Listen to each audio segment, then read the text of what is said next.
बड़े लजाते और शर्माते हुए मैंने अभिनव के नाम की अंगूठी अपनी उंगली में पहनी थी। हालांकि ऐसी आज़ादी हमारे ख़ानदान में हरगिज न थी कि लड़का खुद अपनी मंगेतर को अंगूठी पहनाए, लेकिन ये अभिनव की जिद थी। कहने लगा कि अपनी मंगेतर को मैं अपने हाथों से अंगूठी पहनाऊंगा, और आज अभिनव ने अपनी जिद पूरी कर ली थी।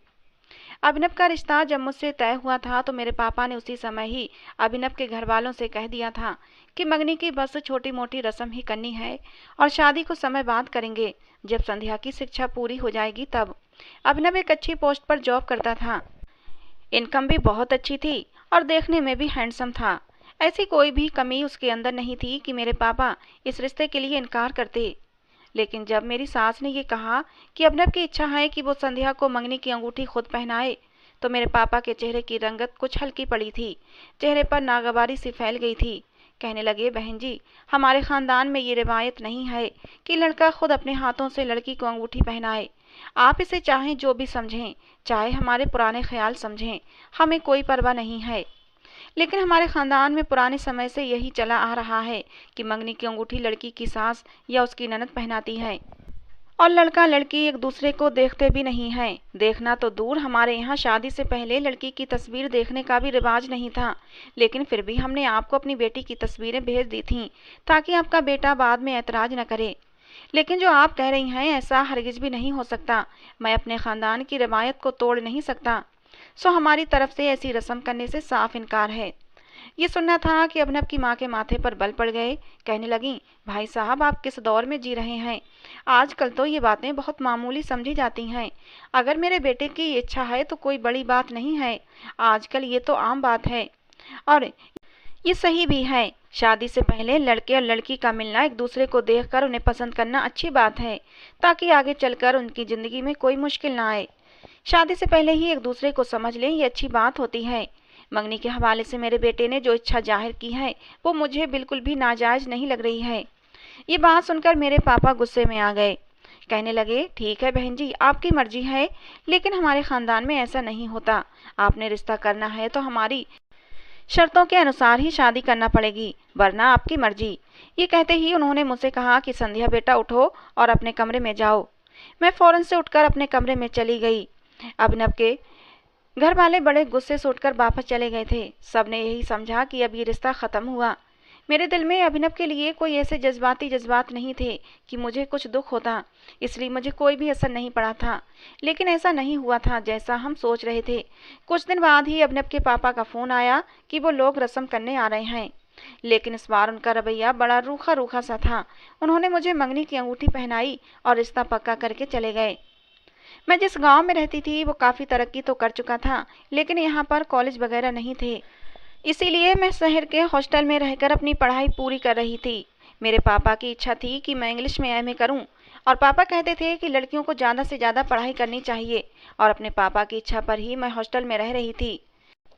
ये बस एक इत्तेफाक ही था कि अभिनव भी इसी शहर में नौकरी करता था जिस शहर में मैं पढ़ती थी। दोनों के घर वाले गांव में ही रहते थे। अभिनव ने मुझे किसी रिश्तेदार की शादी में देखा था और मेरी खूबसूरती को देखकर मेरा दीवाना बन बैठा था, इसलिए फौरन से अपने घर वालों के रिश्ते के लिए भेज दिया। और दूर की जान पहचान की एक औरत मेरी माँ से मिलने चली आई। उसने रिश्ता देखने और तय करने में कोई मुश्किल पेश नहीं होने दी थी।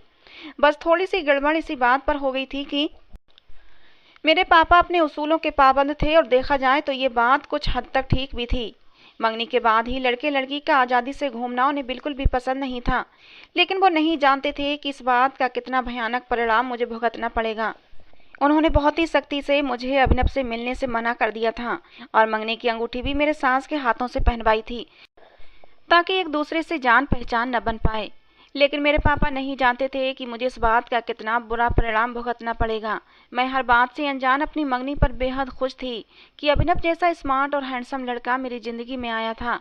अभिनव जैसे लड़के के लिए हर लड़की अपने जीवन साथी के रूप में सपने सजाती थी।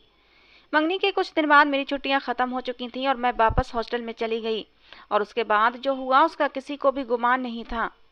कुछ दिन बाद ही मेरे हॉस्टल की वार्डन ने आकर कहा कि तुमसे कोई नौजवान मिलने आया है और खुद को तुम्हारा मंगेतर बता रहा है। ये बात सुनकर मुझे बहुत हैरत हुई थी, क्योंकि मेरे खानदान में कभी भी ऐसा नहीं हुआ था कि मंगनी के बाद और शादी से पहले लड़का लड़की से मिलने आए। मंगनी तो बस एक छोटी सी रस्म होती थी। शादी से पहले ना तो पहले मिलना जुलना होता था और ना ही किसी तरह की कोई बातचीत होती थी। मुझे अपनी इस खानदान की रस्म से कोई भी दिक्कत नहीं थी, बल्कि ये बातें मुझे अच्छी लगती थीं। मेरी सोच पर मेरी सारी सहेलियां मेरी हंसी बनाया करती थीं कि तुम कौन सी सदी में जी रही हो। अब तो लड़के लड़कियां मंगनी से पहले ही एक दूसरे के संपर्क में रहते हैं और जिंदगी की मौज उठाते हैं, और तुम हो कि तुम्हारी तो मंगनी हो गई है, फिर भी तुम ऐसी बातें करती हो। मुझे अपने पापा की बातें बेहद पसंद थीं। शुरू से ही मैंने ऐसी ही परवरिश पाई थी, इसलिए वार्डन की बात सुनकर पहले तो मुझे अपने कानों पर विश्वास नहीं आया। मैं कहने लगी, कौन आया है? वार्डन ने कहा कि कोई लड़का है, अभिनव नाम है, कहता है तुम्हारा मंगेतर है, तुमसे मिलना चाहता है। ये सुनकर मैं परेशान सी हुई थी। अभिनव के सामने जाने पर झिझक भी रही थी। फिर मैं ये भी समझ नहीं पा रही थी कि वो मुझसे मिलने हॉस्टल क्यों आया था। वार्डन ने जब मुझे खामोश देखा तो कहने लगी, क्या बात है संध्या, क्या वो लड़का तुम्हारा मंगेतर नहीं है? वार्डन की शक की नजरें देखकर मैंने फौरन से नामे सिर हिलाया। मैं कहने लगी, नहीं, वो मेरा मंगेतर ही है। फिर मैंने अपने हाथ में पहनी अंगूठी भी उसे दिखा दी। वार्डन हंसने लगी। मैं जब नीचे वेटिंग रूम में आई तो अभिनव सामने ही बैठा मेरा इंतजार कर रहा था। अब तक मैंने सिर्फ अभिनव की तस्वीर ही देखी थी, जो कि मेरी छोटी बहन ने मुझे दिखाई थी कि देखो दीदी, तुम्हारा मंगेतर कितना खूबसूरत है। तस्वीर में देखकर अभिनव मुझे बहुत अच्छा लगा था। मैं सोच रही थी कि उससे मुलाकात अब शादी के बाद ही मुमकिन हो सकती है, लेकिन ये नहीं जानती थी कि मंगनी की अंगूठी पहनते ही कुछ दिन बाद ही वो मेरे हॉस्टल पहुंच जाएगा। मुझे देखकर अभिनव उठकर खड़ा हो गया। उससे नजरों से नजरें मिलते ही मैं गड़बड़ा सी गई थी। मैं समझ नहीं पा रही थी कि मैं उससे क्या बात करूंगी। मैंने आज तक कभी किसी लड़के से कोई बात नहीं की थी, फिर वो तो मेरा मंगेतर था और इस हैसियत से मैं उससे क्या बात करती। मैं बहुत नर्वस थी और धीरे धीरे कदम उठाती वेटिंग रूम में आई थी। मुझे देखकर अभिनव के चेहरे पर मुस्कुराहट छा गई थी। मैंने हिचकिचाते हुए उसे हेलो किया था। मेरी आवाज में कपकपाहट थी, हाथ भी हल्के हल्के लरज रहे थे और ठंडे पड़ रहे थे। मैं सोफे के कोने पर बैठ गई। उसने मेरे हेलो का जवाब दिया और दोबारा अपनी जगह पर बैठ गया। कहने लगा, तुम्हारी हॉस्टल का इंचार्ज मेरे बॉस का जानने वाला है और मैं तुम्हें यहाँ से ले जाने की अनुमति उससे ले चुका हूँ। तो फिर चलो चलते हैं, बाकी की बातें रेस्टोरेंट में करेंगे। और ये सुनकर तो मेरे होश उड़ गए थे। मैंने हैरत से उसकी तरफ देखा था। मैं तो अभी यही सोच रही थी कि उससे कैसे ये पूछूं कि वो यहाँ क्यों आया है। उसका यहाँ आना अच्छी बात नहीं है, लेकिन जो बात उसने मुझसे कही थी मैं तो हैरान सी रह गई थी। मैंने कहा, अभिनव, ये आप क्या कह रहे हैं? मैं हॉस्टल से बाहर नहीं जा सकती। मेरी बात सुनकर वो कहने लगा, क्यों क्यों नहीं जा सकती? मैंने कहा कि मेरे पापा इस बात को पसंद नहीं करते। मैं हॉस्टल से सिर्फ कॉलेज जाती हूँ, इसके अलावा कहीं नहीं जाती। मुझे हॉस्टल छोड़ने और लेने भी मेरे पापा ही आते हैं। मेरी बात सुनकर वो कहने लगा, तो कॉलेज में पढ़ने वाले लड़के क्या तुम्हारे भाई लगते हैं, जो तुम उनके साथ बैठकर पढ़ाई तो कर लेती हो, लेकिन मेरे साथ कहीं नहीं जा सकती? उसके शब्दों में तंज को मैंने महसूस कर लिया था। मैंने कहा कि मैं कॉलेज में भी अपनी हदों को जानती हूँ और अपनी हदों में रहकर पढ़ाई करती हूँ। मैंने आज तक कभी किसी से गैर जरूरी बात नहीं की है। मेरी बात पर वो गुस्से से कहने लगा, ये सब बातें मुझे मत सिखाओ। मैं ऐसी शरीफ लड़कियों के बारे में तुमसे ज्यादा अच्छे से जानता हूँ। इस समय तुमसे बहस के मूड में नहीं हूँ, चलो उठो। बड़ी मुश्किल से मैंने इंचार्ज को मनाया है। ये कहकर वो फौरन से उठ खड़ा हुआ। उसका मुझसे ये बात करने का अंदाज बहुत ही बुरा लगा था। अभिनव के चेहरे से अब गुस्सा झलकने लगा था, लेकिन मैं वहीं सोफे पर बैठी रही। मैंने कहा, आई एम सॉरी, मैं आपके साथ कहीं भी नहीं जा सकती। मेरी बात सुनकर उसने मुझे देखा। कहने लगा, क्या मतलब है तुम्हारा इस बात से? मैंने कहा, अभिनव, मैं आपके साथ शादी से पहले कहीं भी नहीं जाऊंगी। मेरी बात सुनकर वो कहने लगा, तुम मुझे क्या समझती हो? क्या मैं कोई आवारा हूँ, कोई सड़क छाप हूँ या मवाली हूँ जो मैं तुम्हें कहीं भी ले जाऊंगा? तुम सीधे सीधे मेरे किरदार पर उंगली उठा रही हो। ये सुनकर तो मैं हैरान सी रह गई थी। मैं तो ऐसा सोच भी नहीं सकती थी जो वो कह रहा था। मैंने कहा, नहीं, मेरा ये मतलब नहीं था। मेरी बात सुनकर अभिनव गुस्से से कहने लगा, अगर ये मतलब नहीं था तो क्या मतलब था तुम्हारी बात का? सीधा सीधा साफ मतलब था जो मैं समझ चुका हूँ। उस समय अभिनव बहुत ज्यादा गुस्से में लग रहा था और बहुत ही गुस्से के साथ पूछ रहा था, मुझे हाँ या ना में जवाब दो, तुम अभी मेरे साथ चल रही हो या नहीं? अभिनव ने मेरा पास दूसरा कोई रास्ता नहीं छोड़ा था। मैंने ना में सिर हिला दिया। ये बात मेरे पापा की परवरिश के खिलाफ बात थी। यकीनन वो मुझे किसी रेस्टोरेंट में लेकर जाता। अगर पापा का कोई जानने वाला मुझे देख लेता तो वो पापा से जरूर कहता। और पापा मेरे बारे में क्या सोचते? उनका तो सारा गुरूर, सारा भरोसा ही मुझसे उठ जाता। मेरे मुंह से ना सुनना था कि अभिनव कहने लगा, तुम भी अपने पापा की तरह दकियानुसी और पुरानी सोच रखती हो। मेरी मंगेतर हो तुम, तुम्हारी नज़रों में मंगनी का रिश्ता कोई अहमियत नहीं रखता होगा, लेकिन मैं इस बात को नहीं मानता। मेरे नज़दीक तो जब तुमने मेरे नाम की अंगूठी पहन ली तो बस तुम अब मेरी हो गई हो। तुम्हारे अलावा मैं किसी दूसरी लड़की के बारे में सोच भी नहीं सकता, लेकिन तुम मेरे बारे में बहुत ही गलत सोच रखती हो। तुम्हारी कही हुई बात ने मेरे दिल को बहुत ही ठेस पहुंचाई है। ठीक है, तुम्हारी जैसी मर्जी, तुम जैसा चाहो। ये कहकर वो फौरन से हॉस्टल से बाहर चला गया। मुझे लगा शायद मैंने कुछ गलत कर दिया है, शायद मैंने उसे समझने में गलती की, या शायद वही मुझे ठीक से जान नहीं पाया। मेरा ऐसा कोई मकसद नहीं था जो वो सोच रहा था। मैं वापस अपने कमरे में आ गई, लेकिन बेहद घबराई हुई थी। बार बार अभिनव की बातों के बारे में ही सोच रही थी। मेरी दोस्त ने जब मुझे यूं परेशान देखा तो वजह पूछने लगी, और उस समय तो सच में मुझे किसी हमदर्द के मशवरे की ज़रूरत थी। मैंने अपनी दोस्त साक्षी से सारी बातें कह दी। मेरी बात सुनकर साक्षी कहने लगी, तुम पागल हो क्या? एक तो तुम्हारा मंगेतर तुम्हें यहाँ पर खुद लेने आया, इंचार्ज से उसने इजाज़त भी ले ली थी, और तुमने उसे मना कर दिया। तुम्हें तो उसके साथ फौरन चला जाना चाहिए था। मुझे देखो, मेरी उम्र 30 के लगभग हो चुकी है, लेकिन रिश्ता नहीं आता। मैं यहाँ नौकरी करती हूँ और हॉस्टल में रहती हूँ। आजकल लड़कियों के रिश्ते होना किस कदर मुश्किल हो गया है, तुम्हें अंदाजा भी है। अभी तुम कम उम्र हो, खूबसूरत हो, इसलिए अच्छे रिश्ते भी आ रहे हैं। और जानती हो, मंगनी टूट जाए तो लड़की के लिए आने वाले रिश्ते 100 सवाल करते हैं कि आखिर ऐसी भी क्या वजह हो गई थी कि लड़की का रिश्ता टूट गया। जरूर लड़की में ही कोई कमी रही होगी। साक्षी ने जो बात कही थी वो ठीक तो थी, लेकिन मैं कैसे जा सकती थी? मैंने जब से आंख खोली थी मेरे घर का माहौल ऐसा ही था। लड़कियों के साथ बहुत पाबंदी की जाती थी, और यही वजह थी कि हमारे खानदान की किसी भी लड़की ने खानदान की नाक नहीं कटवाई थी। सब इज्जत और सम्मान के साथ ब्याही गई थीं और अपने अपने ससुराल में खुशी से रह रही थीं। हमारे खानदान वालों को अपनी लड़कियों पर गर्व था, और जब मैंने ऐसे माहौल में परवरिश पाई थी तो कैसे मैं यूं मुंह उठाकर अपने मंगेतर के साथ चली जाती। साक्षी कहने लगी, तुम्हारे पास नंबर है अपने मंगेतर का? मैंने मना कर दिया। कहने लगी, तुम तो बिल्कुल अकल से पैदल हो। अच्छा, मुझे ये बताओ कि तुम्हारा मंगेतर किस ऑफिस में काम करता है? ये इत्तेफाक था कि मुझे उस कंपनी का नाम मालूम था जहां अभिनव जॉब करता था। मैंने साक्षी को बता दिया। कहने लगी, ठीक है, मैं कल ही तुम्हारे मंगेतर की कंपनी में जाऊंगी और उसका नंबर लेकर आऊंगी। तुम मुझसे मेरे मोबाइल से बात करना और उससे माफ़ी भी मांग लेना। देखो, अगर उसने रिश्ते से इनकार कर दिया तो तुम्हारे पापा भी तो पूछेंगे कि वजह क्या हुई। तुम क्या बताओगी? और वैसे भी तुम यहाँ की रहने वाली थोड़ी हो। अगर तुम्हें कोई देख भी लेता तो कोई पहचान नहीं बता पाता। एक मुलाकात ही तो करनी थी, कर लेने में कोई हर्ज नहीं है। साक्षी की बातें मुझे अभी के लिए तो थोड़ी सही लग रही थीं। मैंने सोचा वो ठीक कह रही है, एक ही मुलाकात की तो बात है, मुझे अभिनव से मिल लेना चाहिए। लेकिन मैं नहीं जानती थी कि वो एक मुलाकात मुझे किस दलदल में धकेल देगी। खैर, अगले दिन पूरा दिन कॉलेज में लेक्चर लेती रही और वापस हॉस्टल आई तो खाना भी ठीक से नहीं खाया गया। बस मुझे साक्षी के वापस आने का इंतजार था। वो शाम के 6 बजे आती थी, लेकिन 6 बज भी चुके थे। 7:30 बजे के करीब वो आई थी और बेहद खुश थी। कहने लगी, मैं गई थी तुम्हारे मंगेतर की कंपनी में। संध्या, तुम्हारा मंगेतर तो बहुत अच्छा खासा हैंडसम है। अरे तुम तो बड़ी बेवकूफ़ हो जो तुमने उसे इनकार कर दिया। तुम्हारी जगह मैं होती तो बाहों में बाहें डाल कर जाती उसके साथ। तुमने तो बहुत ही अच्छी किस्मत पाई है। फिर उसने मुझे अपना मोबाइल दिया और कहने लगी, इसमें उसका नंबर सेव है, चलो बात कर लो। मेरा दिल तो ये सुनकर ही जोरों से धड़कने लगा था। मैंने आज तक कभी किसी लड़के से इस तरह फ़ोन पर बात नहीं की थी, और फिर वो झिझक मेरे आड़े आने लगी। मैंने साक्षी के हाथ से मोबाइल तो ले लिया था, लेकिन नंबर डायल करने से पहले ही मेरी उंगलियां कांपने लगी थीं। साक्षी ने जब मुझे यूं बैठा देखा तो कहने लगी, क्या हुआ, लगाओ फ़ोन, वो तुम्हारे ही कॉल का इंतजार कर रहा है।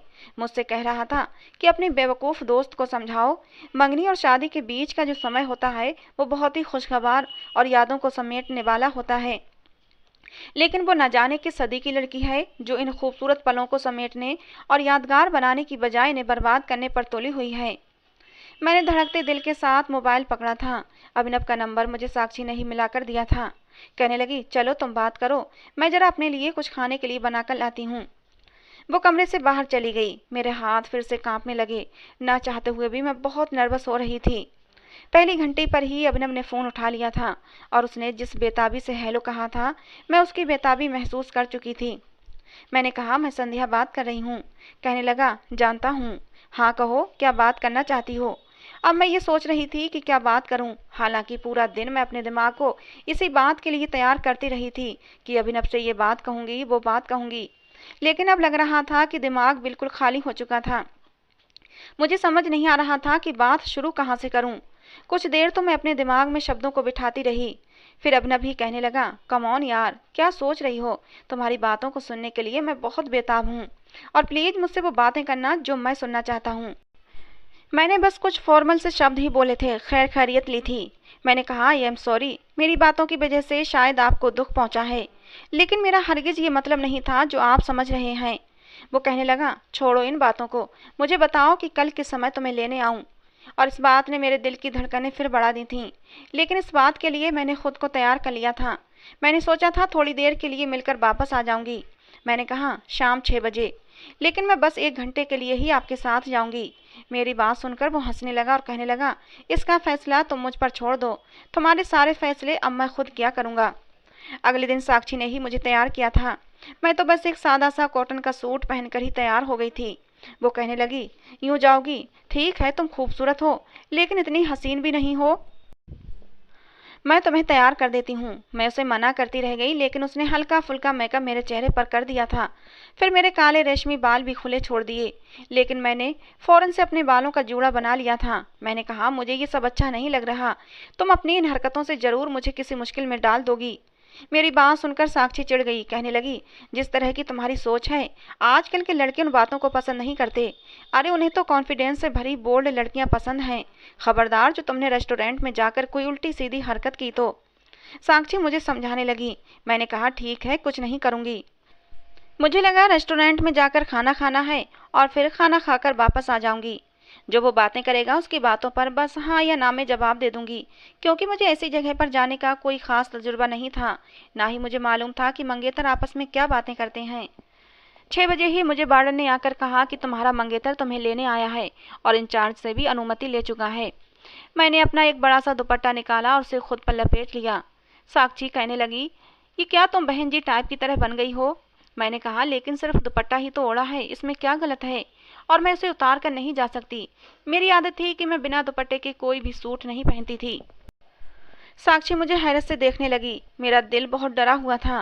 पहली बार मैं ऐसा कोई कदम उठा रही थी जिससे मेरे घर वाले अनजान थे। अभिनव आज बहुत खुश था। गाड़ी की फ्रंट सीट पर मैं उसके साथ बैठी बेहद नर्वस हो रही थी। वो मुझे एक अच्छे से रेस्टोरेंट में ले गया, जहाँ पर कैंडल लाइट डिनर का इंतजाम था। पूरे रेस्टोरेंट में मध्यम सी रोशनी थी और हर टेबल पर कैंडल लगी हुई थी। अभिनव एक टेबल के पास मुझे ले गया। मैं बहुत घबराई हुई थी। कैंडल की रोशनी में उसके पास वाली कुर्सी पर बैठी हुई थी। मुझे उसकी नज़रों से ऐसी तेजी सी महसूस होने लगी कि मुझे अपने शरीर में चींटियां सी रेंगती महसूस हो रही थीं। वो मेरे ऊपर से नजरें हटा ही नहीं रहा था। अभिनव कहने लगा, संध्या तुम बहुत खूबसूरत हो। जब पहली बार मैंने तुम्हें देखा था तो मैं तो अपने होश ही गुम कर बैठा था, और तभी मैंने फैसला कर लिया था कि शादी सिर्फ तुमसे ही करूंगा। लेकिन मुझे तुम्हारे पापा की आदतें बहुत बुरी लगी थीं। मेरी इच्छा थी कि मैं तुम्हें अपने हाथ से अंगूठी पहनाऊं, लेकिन उन्होंने। बात अधूरी छोड़कर वो चुप हो गया था। मुझे उसके मुंह से अपने पापा के बारे में इस तरह की बातें बुरी लगी थीं। मैंने कहा, हमारे यहाँ ऐसा ही होता है। वो कहने लगा, बस करो, ये सब दिखावे की सोचें हैं। वैसे तो तुम्हारे खानदान में लड़कियों को कॉलेज में पढ़ाने का रिवाज है और मंगेतर से इस तरह मिलने की आज़ादी नहीं है। ये कैसी रिवायत है? ये मुझे बिल्कुल भी पसंद नहीं है। मैंने हैरत से अभिनव की तरफ देखा। मैंने कहा, ऐसा कुछ भी नहीं है। कॉलेज में भी हमारे खानदान की लड़कियां अपनी इज्जत बचाकर पढ़ाई करती हैं। मेरी बात सुनकर अभिनव के शब्दों में कड़वाहट आ गई थी। कहने लगा, अच्छा, मंगेतर से एक मुलाकात करने में कौन सी तुम्हारी इज्जत उतर रही है? और फिर कॉलेज में तो लड़के लड़कियां सब एक साथ रहते हैं, फिर भला मंगेतर के साथ मिलने में इतनी पुरानी सोच क्यों? मैंने कहा, ऐसी कोई बात नहीं है। अगर कॉलेज में लड़के लड़कियां आपस में दोस्ती करते हैं तो ये उन लड़कियों की समस्या है। हमारे खानदान में ऐसा नहीं होता। आप उन लड़कियों में मुझे शामिल नहीं कर सकते।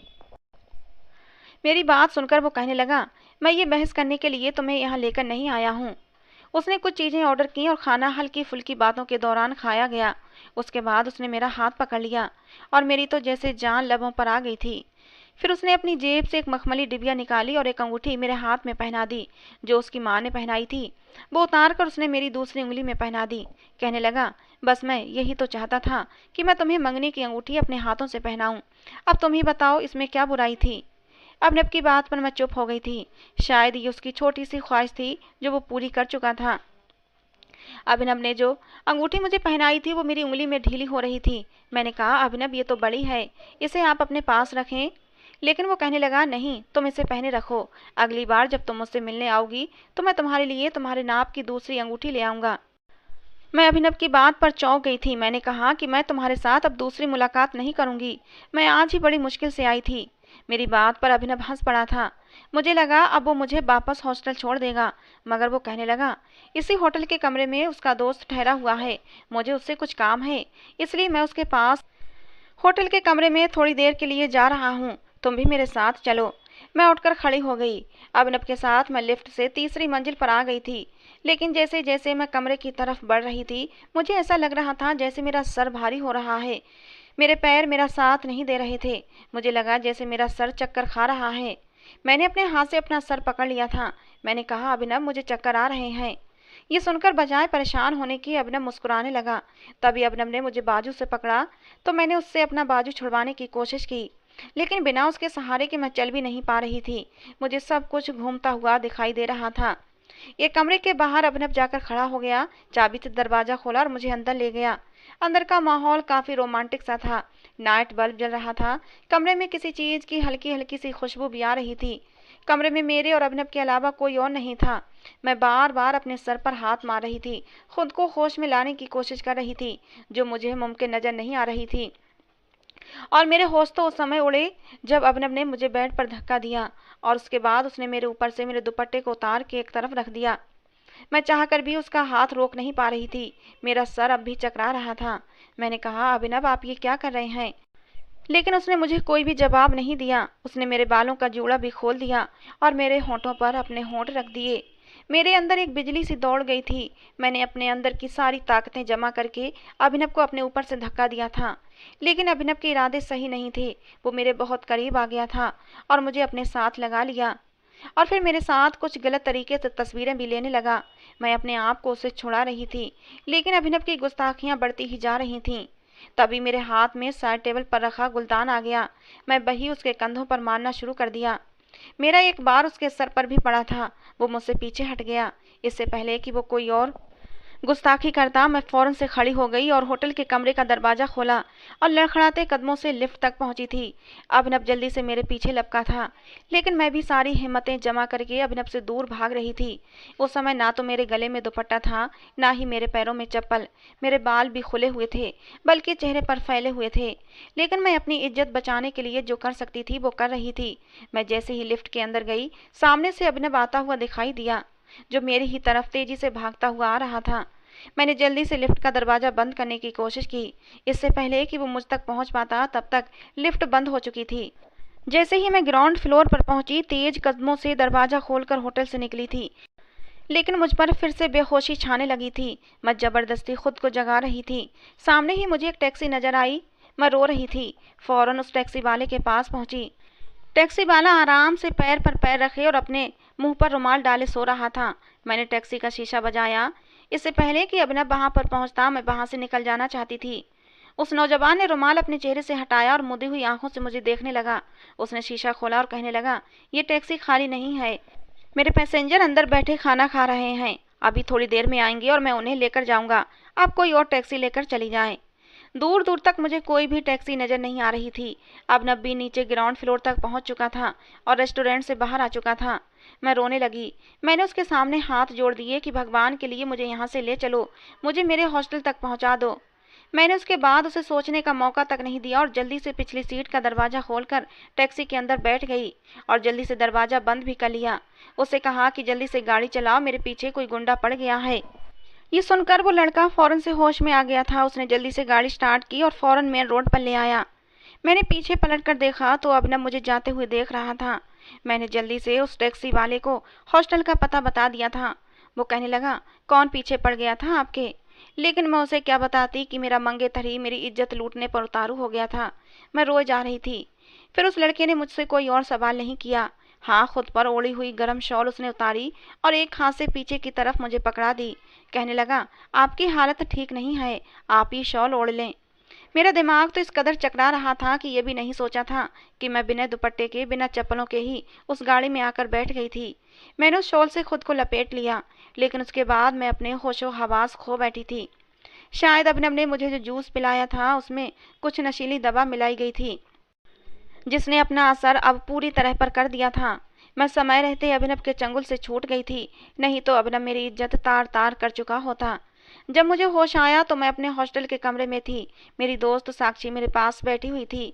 मैं नहीं जानती थी कि मैं यहाँ कैसे पहुंची। मैंने आंखें खोली तो मेरी दोस्त साक्षी कहने लगी, शुक्र है तुम्हें होश तो आया। क्या हुआ था तुम्हें? मुझे सब कुछ धुंधला सा याद आने लगा। मैं उसके साथ लगकर रोने लगी। रोते रोते मैंने उसे अभिनव की घटिया हरकत के बारे में सब बता दिया। बजाय वो अभिनव को भला बुरा कहती, वो मुझे ही डांटने लगी। कहने लगी, ऐसा तो मंगनी में होता ही है, क्या जरूरत थी ये सब करने की? अब अगर उसने शादी से इनकार कर दिया तो? साक्षी की बातें सुनकर मुझे बहुत गुस्सा आया और अफसोस भी हुआ था। मैंने कहा, तुम्हें क्या लगता है कि मैं अब भी उससे शादी करूंगी? मैं उससे अब कोई भी रिश्ता नहीं रखना चाहती। फिर मुझे याद आया कि मैं तो टैक्सी में वापस आई थी और उसी में बेहोश हो गई थी। मैंने कहा, मुझे यहाँ तक किसने छोड़ा? वो कहने लगी कि कोई टैक्सी ड्राइवर था, वही तुम्हें लाया था। कहने लगा कि ये मैडम बड़ी परेशान थी और रो रही थी। इसी हॉस्टल का उन्होंने मुझे पता बताया, लेकिन यहाँ पहुँचने से पहले ये बेहोश हो गईं। फिर वार्डन के साथ कुछ लड़कियाँ तुम्हें उठाकर कमरे तक लाई थीं, क्योंकि तुम तो बिल्कुल बेहोश थीं। मैं ये सोच रही थी कि क्या ऐसे भी लोग होते हैं दुनिया में। वो टैक्सी ड्राइवर मेरी बेहोशी का फ़ायदा उठाकर मेरे साथ कुछ भी कर सकता था, लेकिन उसने सुरक्षित मुझे मेरे हॉस्टल तक पहुँचा दिया था। मैंने भगवान का धन्यवाद किया था, लेकिन मैं नहीं जानती थी कि जो कुछ मेरे साथ अब आगे होने वाला है वो बहुत ही तकलीफ देने वाला था। अगले ही दिन मुझे अभिनव के नंबर से फ़ोन आया था।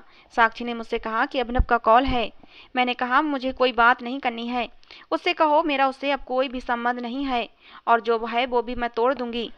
साक्षी मुझे घूरने लगी। कहने लगी, एक बार उससे बात तो कर लो, और जो भी तुम लोगों के बीच में नाराज़गी है उसे ख़त्म कर लो।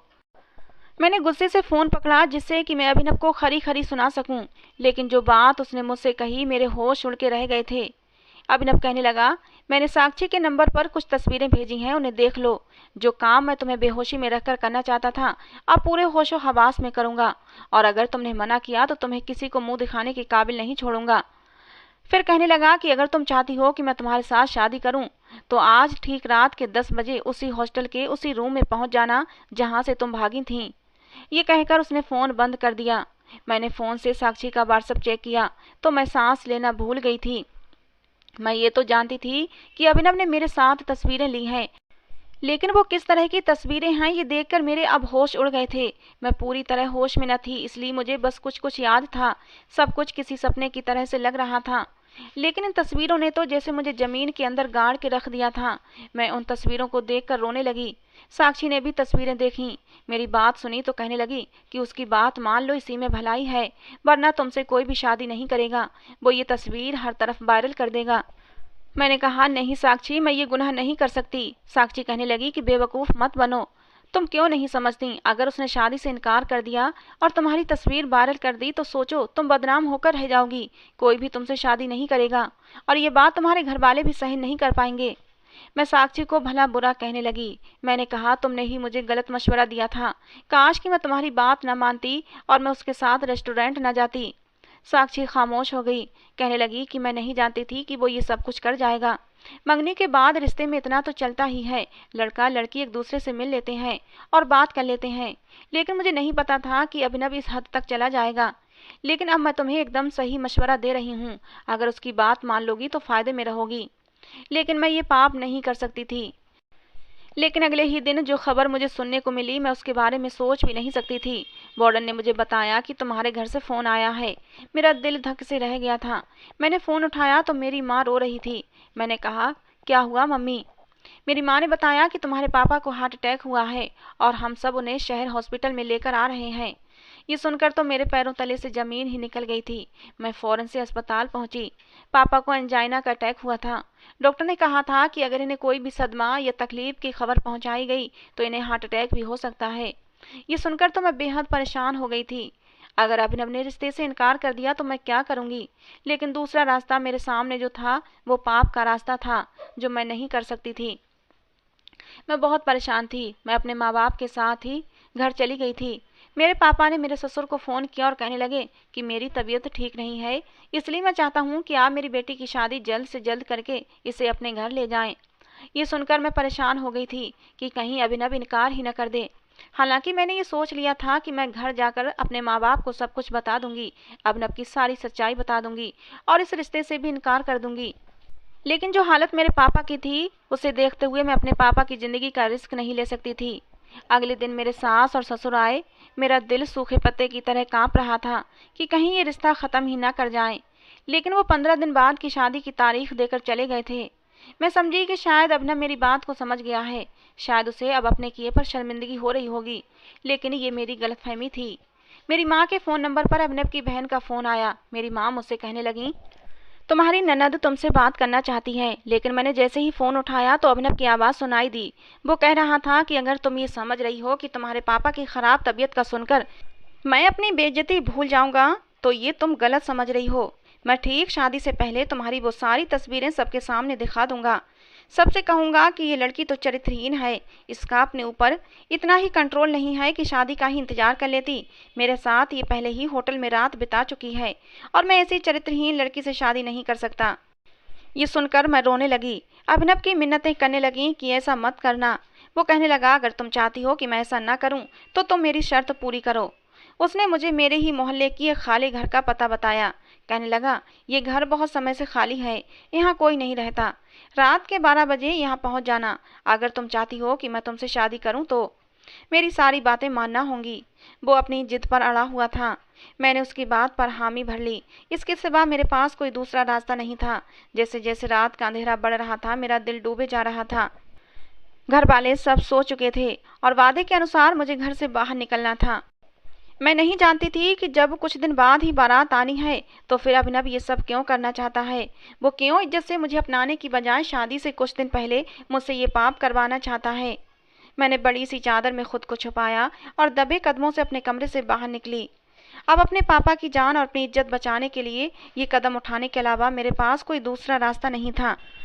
मैं अपने कदम अभी दरवाजे से बाहर निकालने ही वाली थी कि मुझे अपने पापा के खांसने की आवाज़ आई। पापा अपने कमरे में थे और शायद जाग रहे थे। वो मेरे बारे में क्या क्या सपने सजा रहे होंगे कि कुछ ही दिनों में उनकी बेटी इज्जत के साथ अपने घर की हो जाएगी। उन्हें मेरे ऊपर कितना घमंड था कि मैंने हमेशा उनकी नाक ऊंची रखी थी, कभी उन्हें किसी के सामने शर्मिंदा नहीं होने दिया था। और आज मैं उनकी इज्जत और सम्मान को तार तार करने चली थी। मैं ऐसा नहीं कर सकती थी। मैंने फौरन से अपना बाहर निकलता हुआ पाँव अंदर कर लिया था।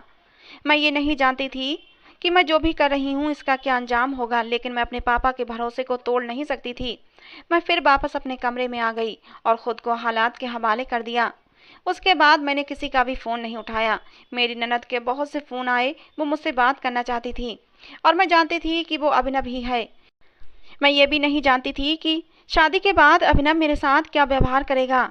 उस समय मुझे सिर्फ अपने पापा की परवाह थी। मेरी शादी का दिन भी आ पहुंचा। मैं दुल्हन बनी बहुत नर्वस थी क्योंकि मैं नहीं जानती थी कि अब आगे मेरे साथ क्या होने वाला है। अभिनव मेरे साथ कौन सा नया खेल खेलने वाला है। बस ये था कि मेरे दिल को अंदर से बहुत सुकून था। मैं बहुत खुश थी कि मैंने अब तक कोई पाप नहीं किया था, इसलिए मेरा भगवान ज़रूर मेरी मदद करेगा। मेरे पापा बहुत खुश थे। उनकी तबीयत ठीक नहीं थी, फिर भी वो भाग भाग कर काम कर रहे थे। भाई ने उनसे कहा भी कि आप आराम करें, हम सारे इंतजाम संभाल लेंगे। लेकिन नहीं, वो कहने लगे मेरी बेटी की शादी है, जब तक मैं काम नहीं करूँगा कुछ भी नहीं होगा। बारात का सारा इंतजाम हो चुका था। 8 बजे के समय बारात आनी थी, लेकिन 9 बज गए थे, अभी तक बारात नहीं आई थी। लेकिन इतनी देर तो हो ही जाती है। सब लोग बारात का इंतजार कर रहे थे और फिर ये इंतजार लंबा होने लगा। 9 से 10 बज गए, 10 से 11 और 11 से 12 बज गए। मेरे पापा कई फ़ोन कर चुके थे, लेकिन अभिनव के घर वाले फ़ोन नहीं उठा रहे थे। फिर मेरे पापा ने कुछ लड़कों को भेजा कि पता करो कि बारात क्यों नहीं आई। लेकिन जब वहाँ पर जाकर देखा तो खबर मिली कि अभिनव घर से गायब है। उसने कहा है कि आपकी बेटी चरित्रहीन है, इसलिए मैं ये शादी नहीं करूँगा। ये सुनना था कि मेरा दिमाग चकरा कर रह गया था। मैं तो समझी थी कि शायद वो मेरी इज्जत रख लेगा। ये सुनकर मेरे पापा का हाथ सीने तक गया था। कहने लगे मेरी बच्ची पर लगाया गया इल्ज़ाम ये झूठा है। लेकिन मेरे भाई ने कुछ तस्वीरें मेरे पापा के हाथ में पकड़ा दी और मुझे कहर भरी नज़रों से देखने लगा। मेरी माँ ने जैसे ही वो तस्वीरें देखी तो मुझे कोसने लगीं। ये क्या कर दिया तूने। मैं रोने लगी। अब अगर मैं सच्चाई बताती भी तो मेरी बात का कोई भरोसा नहीं करता। मेरे पापा ने वो तस्वीर पकड़ी और फाड़ कर फेंक दी। कहने लगे, ये सब झूठी तस्वीरें हैं, मैं नहीं मानता इन तस्वीरों को, मेरी बच्ची ऐसी नहीं है। ये बात वहां पर मौजूद सब मेहमानों को पता चल चुकी थी। मेरे पापा ने सबके सामने हाथ जोड़ दिए। कहने लगे, मेरी बच्ची की इज्जत रख लो। लेकिन शादी में आए किसी भी लड़के ने या फिर किसी भी औरत ने मुझे अपनी बहू बनाना स्वीकार नहीं किया। मैं दुल्हन बनी खड़ी रो रही थी। हर तरफ खामोशी थी। सब लोग ये सुनकर मुझे अजीब अजीब सी नजरों से देखकर वापस चले गए। मेरे घर में अब कोई भी नहीं बचा था सिवाय मेरे परिवार के सदस्यों के अलावा। मेरी माँ मुझे बुरा भला कहने लगी। मेरे पापा तो बेजान से कुर्सी पर बैठ गए थे, न बात कर रहे थे न कुछ बोल रहे थे, बस एकटक मुझे देखे जा रहे थे। और मैं थी कि बस रोए जा रही थी कि जब हमारे घर के दरवाजे पर दस्तक हुई। उसी समय एक नौजवान हमारे घर में दाखिल हुआ। ये वही था टैक्सी ड्राइवर। उसके हाथ में वही अंगूठी थी जो मुझे रेस्टोरेंट में अभिनव ने पहनाई थी। शायद उसकी टैक्सी में गिर गई थी। वो अंदर आया तो ये सब देखकर मेरे भाई से कहने लगा कि अंगूठी आपकी बहन की है, मेरी टैक्सी में रह गई थी। बड़ी मुश्किल से आपके घर का पता ढूंढते ढूंढते यहाँ तक पहुँचा हूँ। मेरे भाई ने अंगूठी उसके हाथ से छीनी और कहने लगा, ठीक है तुम जाओ यहाँ से। और फिर मुझ पर भड़कने लगा। कहने लगा, तुम्हें शर्म नहीं आई ऐसी हरकतें करते हुए? तुम कॉलेज में पढ़ाई करने जाती थी या ये सब करने जाती थी? मैंने कहा, भाई मैंने कुछ नहीं किया है, वो झूठ बोल रहा है। और फिर मैंने वो सारी कहानी सुना दी जो घटिया हरकत अभिनव ने मेरे साथ की थी। भाई कहने लगा कि चलो मान लिया कि वो झूठ बोल रहा है, लेकिन ये तस्वीर झूठी है क्या? अब मुझे बताओ कि तुमसे कौन शादी करने आएगा, कौन तुम्हें इज्जत देगा, कौन तुम्हारी बात को सच मानेगा? तुम्हारी वजह से तो हमारी इतनी बदनामी हो गई है कि अब छोटी बहन के लिए भी रिश्ते नहीं आएंगे। तुम ऐसा करो कि इस घर से निकल जाओ, कहीं जाकर डूब मरो। मेरी माँ भी रोने लगी। कहने लगी, काश कि तुम मर जाती तो हमें ये बदनामी तो न देखनी पड़ती। उसी समय वो लड़का कहने लगा कि आपकी बहन सच कह रही है, मैं उस लड़के को जानता हूँ, वो अच्छा लड़का नहीं है। मेरे भाई कहने लगे, अच्छा अगर तुम जानते हो कि मेरी बहन ठीक है तो ठीक है, तुम इससे शादी कर लो और ले जाओ इसे अपने साथ, हमें इसकी कोई ज़रूरत नहीं है। ये सुनकर मैं हैरत से अपने भाई को देखने लगी। वो टैक्सी ड्राइवर कहने लगा, ठीक है आप मेरी इसके साथ शादी कर दें, मुझे इस लड़की की पवित्रता पर कोई भी शक नहीं है। ये सुनकर मेरे पापा ने उस लड़के की तरफ देखा जो कि कब से पत्थर की मूरत बने बैठे थे। अचानक पापा पंडित जी से कहने लगे, पंडित जी आप इन दोनों के फेरे करवाएं। मेरे भाई ने मुझसे कहा कि तुम दोबारा इस घर में मत आना। मैं सिर्फ अपने पापा के गले लगकर रो रही थी। उन्होंने मेरे सर पर हाथ रखा और कहने लगे, मुझे अपने खून पर पूरा भरोसा है और तुम्हारे लिए मेरे रब ने बेहतर ही सोचा है और उसी को तुम्हारे पास भेजा है।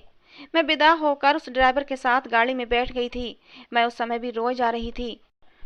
वो कहने लगा, जब तुम इस टैक्सी में उस दिन बैठी थी तो मैं अभिनव को तुम्हारे पीछे आते हुए देख चुका था और मैं अभिनव को अच्छी तरह से जानता हूँ क्योंकि इस रेस्टोरेंट में वो बहुत सी लड़कियों के साथ आ चुका था।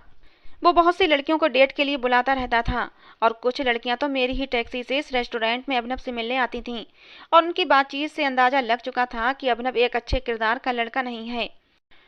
उस दिन आप नींद की हालत में भी सारी बातें बता चुकी थीं, इसलिए मैं जान चुका था कि तुम्हें धोखे से बुलाया गया था। वो टैक्सी ड्राइवर मुझे अपने छोटे से घर में ले गया जहाँ पर वो अकेला रहता था। वो बहुत ही नेक और शरीफ लड़का था। उसकी आमदनी कम थी लेकिन अपनी मेहनत की रोजी रोटी कमाता था। रो रो कर मेरा बुरा हाल था। उसका नाम अरुण था। उसने मुझे बैठने के लिए कहा और मेरे लिए चाय बनाकर ले आया। कहने लगा, तुम चाय पियो और जल्दी से फ्रेश हो जाओ और अब रोने धोने की ज़रूरत नहीं है। तुम्हारी ज़िंदगी में जितने भी दुख थे, जितने भी गम थे, वो सब दूर हो गए हैं। अच्छा हुआ जो अभिनव जैसे इंसान से तुम्हारा पीछा छूट गया। अगर उससे तुम्हारी शादी हो जाती तो तुम्हारी ज़िंदगी नरक बन जानी थी। मैं थोड़ी ही देर में फ्रेश होकर बाथरूम से बाहर आई। अरुण बेड पर ही बैठा हुआ था और मुझे देखकर मुस्कुरा रहा था। मुझे घबराहट हो रही थी। अरुण कहने लगा, तुम्हें इतना घबराने की ज़रूरत नहीं है। जब तक तुम इस रिश्ते को दिल से स्वीकार नहीं कर लेती मैं तुम्हें हाथ भी नहीं लगाऊंगा। तुम आराम से यहाँ इस कमरे में सो जाओ, मैं दूसरे कमरे में जाकर सो जाता हूँ। और उसकी बात सुनकर मेरे दिल को बहुत सुकून मिला था। मैं भी अरुण के साथ अभी कोई रिश्ता नहीं बनाना चाहती थी। हमारी शादी को 8 दिन गुजर चुके थे। अरुण मेरा बहुत ख्याल रखता था। ऐसा लगता था कि जैसे कब से हम एक दूसरे को जानते हैं। मैं भी अब धीरे धीरे अरुण की तरफ खींचने लगी थी। जब भी अरुण मेरी तरफ मुस्कुराकर देखता तो उसकी नज़रों में छुपी शरारत महसूस करके मैं शर्मा जाती और नज़र झुका जाती थी। लेकिन अभी तक अरुण ने मुझे टच भी नहीं किया था। शायद वो मेरी तरफ से हाँ के इंतजार में था। वो मेरी मर्जी जानना चाहता था, मेरी मर्जी के बिना मुझे छूना भी नहीं चाहता था। और यही बात मुझे अरुण की बहुत अच्छी लगी थी। जब भी अरुण टैक्सी लेकर जाता तो रात को मैं उसका इंतजार करती। थोड़ी सी भी देर हो जाती तो मैं बदहवास हो जाती थी। और उस दिन भी तो रात के 11 बज गए थे, लेकिन अरुण अभी तक नहीं आया था। उसका फ़ोन भी बंद जा रहा था। और जब रात के 12 बजे दरवाजे पर दस्तक हुई तो दरवाज़ा खोलते ही मैं उससे लिपट गई थी। मैंने उसे बेतहाशा चूमना शुरू कर दिया था और रोते हुए बड़बड़ाई जा रही थी, अरुण मैं मर जाऊंगी, अगर तुम्हें कुछ हो गया तो मैं तुम्हारे बगैर नहीं रह सकती। मेरी बेताबी पर अरुण मुझे हैरत से देख रहा था और फिर मेरे कांपते शरीर को उसने अपनी बाहों में भर लिया था। कहने लगा, संध्या, मैं तुम्हें छोड़कर कहीं नहीं जाऊंगा। बस मुझे आने में थोड़ी देर हो गई थी और फ़ोन भी बंद हो गया था, मैंने ध्यान नहीं दिया। लेकिन प्रॉमिस करता हूँ आज के बाद कभी देर नहीं करूँगा। कहते हुए अरुण ने मेरी आंखों में आए आंसू साफ किए और मेरे माथे को चूम लिया था। वो रात हमारी ज़िंदगी की सबसे हसीन रात थी। मैंने और अरुण ने अपनी ज़िंदगी की नई शुरुआत की थी। दिनों दिन मैं अब अरुण से उससे मोहब्बत करने लगी थी और अब मैं उसके साथ एक खुशगवार ज़िंदगी गुजार रही हूँ।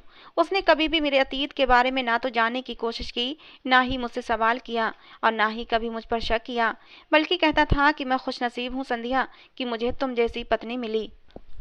तो दोस्तों, ये थी आज की हमारी कहानी। आपको कैसी लगी ज़रूर बताना। पसंद आई हो तो प्लीज़ लाइक करना। रोज़ एक नई कहानी सुनने के लिए हमारे चैनल को भी सब्सक्राइब करना। कहानी कैसी लगी ज़रूर बताया करें दोस्तों, जिससे कि हमें पता चले कि आपको हमारी कहानी पसंद आती है या नहीं। कहानी को अंत तक सुनने के लिए आप लोगों का बहुत बहुत धन्यवाद दोस्तों। मिलते हैं अगली किसी नई कहानी के साथ।